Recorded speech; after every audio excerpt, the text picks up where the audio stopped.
the lipstick index and its impact on you, how calories differ in raw and cooked foods, and the tastiest places in the world. For December 7th, 2011, this is Food News Today.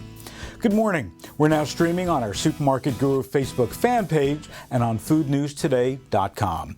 If you have any thoughts or comments on today's show, tweet me at Phil Limpert or send me a note on Facebook. Food News Today is sponsored by ConAgra Foods, who shares with me the desire to provide the most current, interesting, and unbiased food news. December 7th is a date that lives in infamy, but it's also National Cotton Candy Day.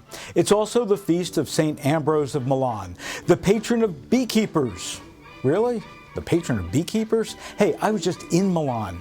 No bees. Send me your food fact, and if I use it, I'll send you a Supermarket Guru canvas tote. Time magazine recently reported on the lipstick index. Yes, it is actually called the lipstick index. Lipstick sales, as you may know, have long been an economic indicator. When the economy is down, lipstick sales traditionally increase. It's the little luxuries that count, and women would rather spend on something that makes them feel pampered and pretty. We all know that when you look good, you feel good. And according to Time, lipstick sales are up 14% this year. And so is nail polish, up 54%.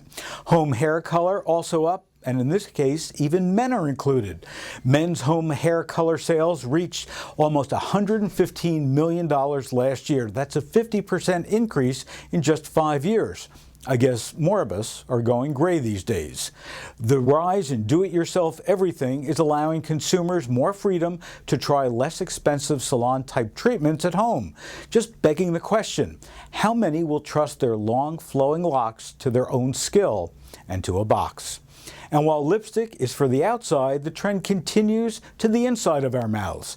According to Symphony IRI Group, the sale of at-home teeth whitening products rose 12% to just over $55 million in the first quarter of the year, making at-home whitening another indicator for the lipstick index.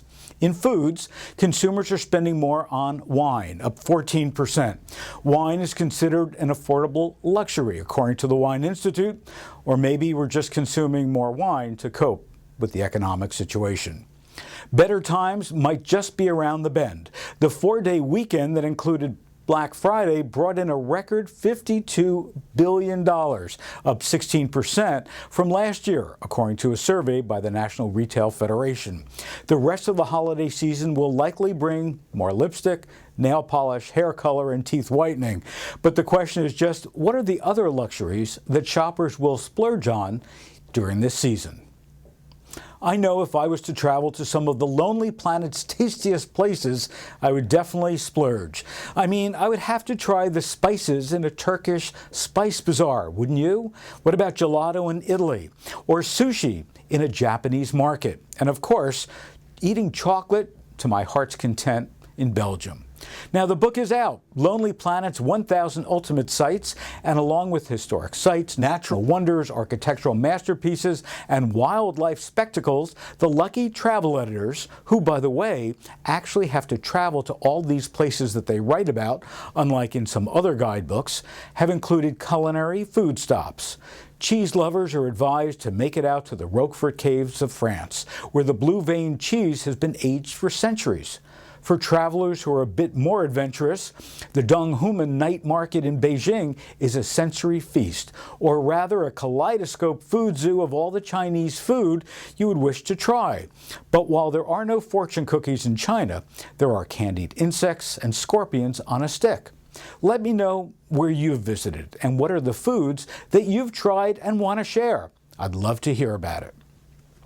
We're in the thick of the holiday season, and many of us are watching calories and having them add up with all the decadent meals this time of year.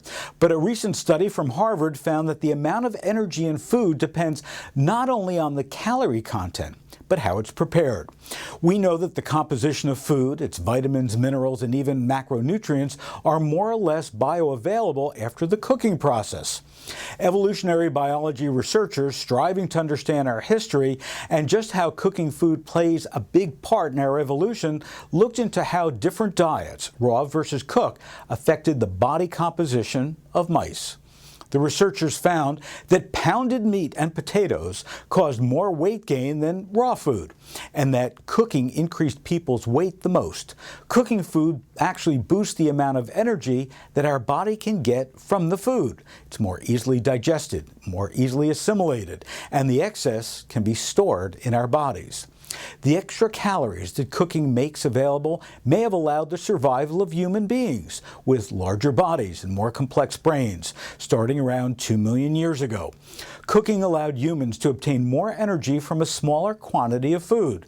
So when you're choosing what to eat this holiday season, and year-round, consider the fact that generally cooked foods are more easily assimilated than raw foods, nutrient-wise, but also the more easily the calories will be stored as fat. What's on your food mind this week? Thanks for watching. You can always tweet me at Phil Lempert or post your comments on our Supermarket Guru Facebook page.